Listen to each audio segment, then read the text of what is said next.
Hey everyone, figured I'll come back and give you an update as to where I am with the journal. Last time we were together, we picked the covers. I knew I wanted the gold underlay, and I went ahead and stitched that up, and it's looking really pretty. And then I started getting some of the signatures together. I decided on this pattern for the inside here and here. And then I had a little play with some file folders, and I wanted to do a big pocket back here to put like a writing tablet. And then here I started playing around with a file folder, adding some flips, which I'll add pockets, and just add different pieces of tags, ephemera, maybe some stickers that can be used throughout the journal. And I thought of attaching it here on this page. So this will pretty much go like this, right? And this will sit glued right in here. And it's just slightly smaller than the height, but also away enough from the edge so it won't interfere with the signatures. And then I got to figure out some closure there. So that's what I was thinking so far. I did pull out and stitch one of the placemats that Melinda Davis has sent me. Thank you, Melinda. I was thinking that I wanted this to be the width of the two signatures that I have, and that the two signatures would sit within this. So as they get mounted, this is the first time I ever mounted one thing twice. So this will sit inside here,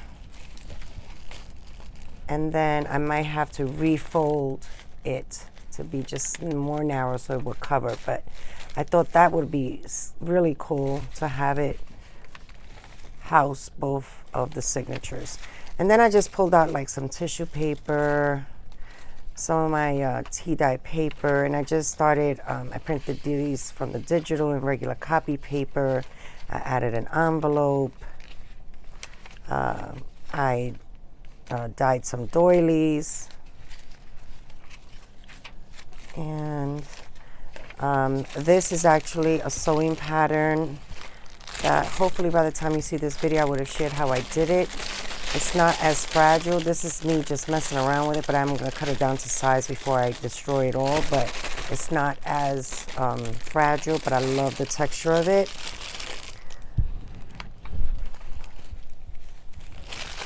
So hopefully by the time you see this, you will know how I did that.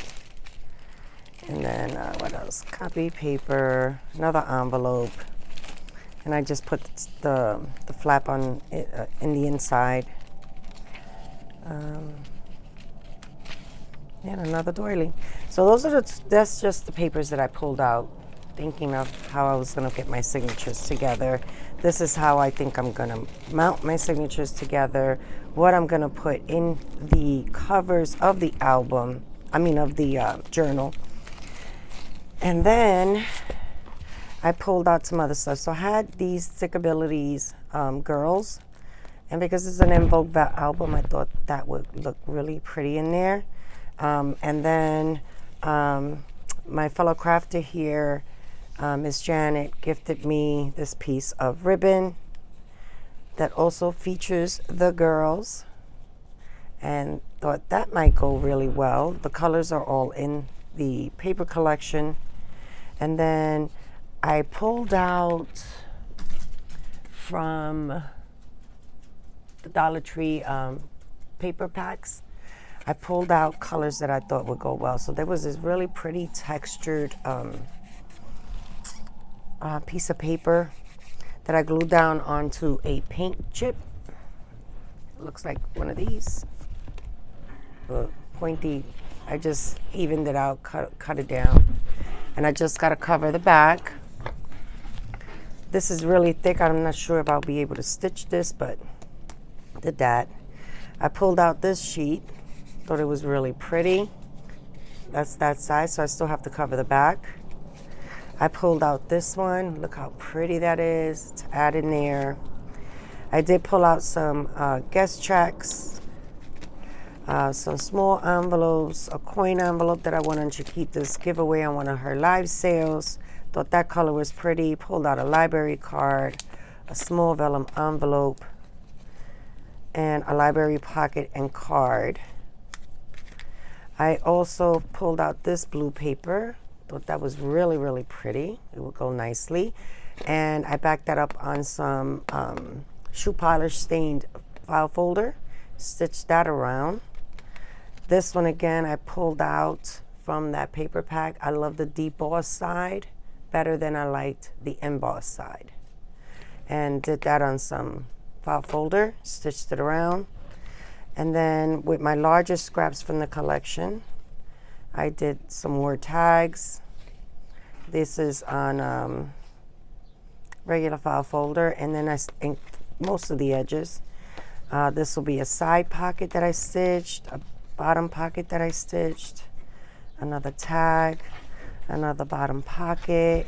This will be for the hidden writing space that I learned from Melinda Davis. And that'll be the bottom, and then these bright ones will be the top where you pull. So I have those ready. Another pocket that I stitched smaller. I'll tell you what those are. And then 2 more journaling cards, 3 more journaling cards. Just working with the scraps that I had, no particular size. So I have all that to go. And then the inks I've been using has been Spice Marmalade and Walnut Stain. I pulled out this paper, not sure if I'm going to use it yet. This is from the paper pack, and I pulled this out from my stash that I've had for a while. And I think at one point it was supposed to be a sticky back piece of paper. Yeah, but it's so old, it's not even sticky anymore, but I thought that material looked really pretty. Don't know if I'm going to incorporate that in this. With the smaller bits, I started cutting out hearts from the file folder, and I did my circle punch. These are all going to be pull tabs. And then I finally used this stitch slot pocket set that I purchased from Amazon. So I have this one that I'm going to line with gold. And I have this one that I'm going to line with regular pattern paper. And there's another one in here that's black and white. And then these, I was going to do like a policy closure on a page. So it will probably look something like this. On top, on the bottom of the page, and then zip zop the little closures. And then inside will hold like pieces of paper and, or maybe a little writing pad or something like that. So that is how far I've gotten with my Vogue journal. Didn't want to stitch it together until I showed you where we were at. And then I'll start to mat these down, get this down, get the back down, get that down, not filled but down, and then figure out how I need to refold this and get myself a template together so I can align the holes and have this wrap around it. So stay tuned. This is as far as I've gotten, and this is the first time I've ever done a journal with a modern paper pack like this, and I'm having so much fun. The possibilities are just endless. All right, that's all, my friends. I'll see you next time. Bye.